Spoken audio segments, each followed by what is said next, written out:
చూస్ country delight, live better. ఇప్పుడే country delight app ని download చేసుకోండి.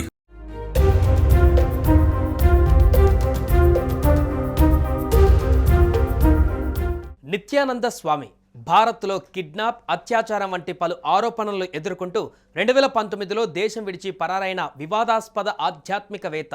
అంతేకాదు యునైటెడ్ స్టేట్స్ ఆఫ్ కైలాస పేరుతో ఓ దేశాన్ని ఏర్పాటు చేసుకున్న విషయం తెలిసిందే. దీనికి పౌరసత్వం కూడా జారీ చేస్తున్నారు.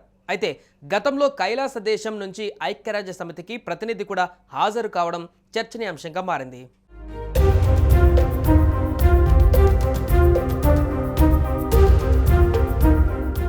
మన దేశంలో బాగా పాపులర్ అయిన వ్యక్తులలో స్వామి నిత్యానంద ఒకరు. కొన్నాళ్లుగా ఆయన ఎక్కడ ఉన్నారో తెలియదు. కైలాస దేశం అంటూ బయటకు తెలిసినా అసలు ఆ ప్రాంతం ఎక్కడ ఉంది అనేది ఎవరికీ కరెక్ట్గా తెలియదు. అయితే ఎట్టకేలకు ఆయన జాడ తాజాగా తెలిసింది. మద్రాస్ హైకోర్టుకు ఆయన శిష్యురాలు కీలక విషయాలు వెల్లడించింది.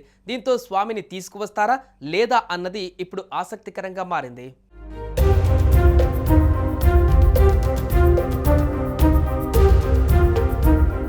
తనను తాను ఆధ్యాత్మిక గురువుగా పరిచయం చేసుకున్నాడు స్వామి నిత్యానంద. కొన్నాళ్లుగా ఆయన కనిపించకపోవడంతో రకరకాల వార్తలు వచ్చాయి. బతికుండగానే కైలాసంలో నివాసం ఉన్నట్లు వార్తలు వచ్చాయి. ఇంతకీ కైలాస్ ఎక్కడ ఉందో ఎవరికీ తెలియదు. కొందరేమో అమెరికా, జపాన్ మధ్య అని చెబుతారు. ఇంకొందరు థాయిలాండ్ సమీపంలోని ఓ దీవి ఉన్నట్లుగా చెబుతున్నారు. కానీ కైలాస్ దేశం ఎక్కడ ఉందో ఎవరికీ క్లారిటీ లేదు. చివరకు నిత్యానంద స్వామి ఆచూకీ బయటపడింది.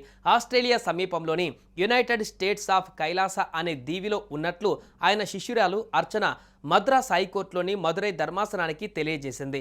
నిత్యానంద జాడ తెలియడంతో ఆయన దేశంలో ఎప్పుడు అడుగు పెడతాడు అనేది ఆయన భక్తుల్లో ఆసక్తిగా మారింది.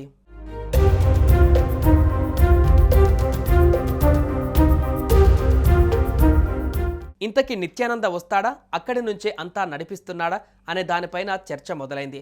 మదురైలోని ఆదీనం మఠంలోకి నిత్యానంద ప్రవేశించకూడదంటూ గతంలో సింగిల్ జడ్జి బెంచ్ ఉత్తర్వులు ఇచ్చారు. వాటిని సవాల్ చేస్తూ నిత్యానంద దాఖలు చేసిన పిటిషన్ సందర్భంగా ఆయన జాడ విషయం వెలుగులోకి వచ్చింది. పిటిషన్ విచారణ సందర్భంగా నిత్యానంద తరపు శిష్యురాలు అర్చన స్వయంగా న్యాయస్థానం ఎదుట హాజరైంది. నిత్యానంద తరపు వాదనలు ఆయన న్యాయవాది వినిపించారు. ఆస్ట్రేలియాకు సమీపంలోని ఓ దీవిలో యునైటెడ్ స్టేట్స్ ఆఫ్ కైలాస్ పేరిట ఏర్పాటు చేసుకున్న ప్రత్యేక ప్రాంతంలో ఆయన ఉన్నట్లు కోర్టుకు తెలిపింది శిష్యురాలు. కొన్నాళ్ల కిందట నిత్యానంద ఆచూకీపైన ధర్మాసనం పలు ప్రశ్నలు లేవనెత్తింది. కైలాస దేశం ఎక్కడ ఉంది, అక్కడికి వెళ్లాలంటే వీసా, పాస్పోర్ట్ ఉండాలా అంటూ ధర్మాసనం పలు ప్రశ్నలు సంధించింది. ఆదీనం మఠంలోకి నిత్యానంద ఎంట్రీకి న్యాయస్థానం ఆదేశాలు ఇస్తే కైలాస దేశం నుంచి వస్తాడని అంటున్నారు ఆయన హార్డ్ కోర్ భక్తులు.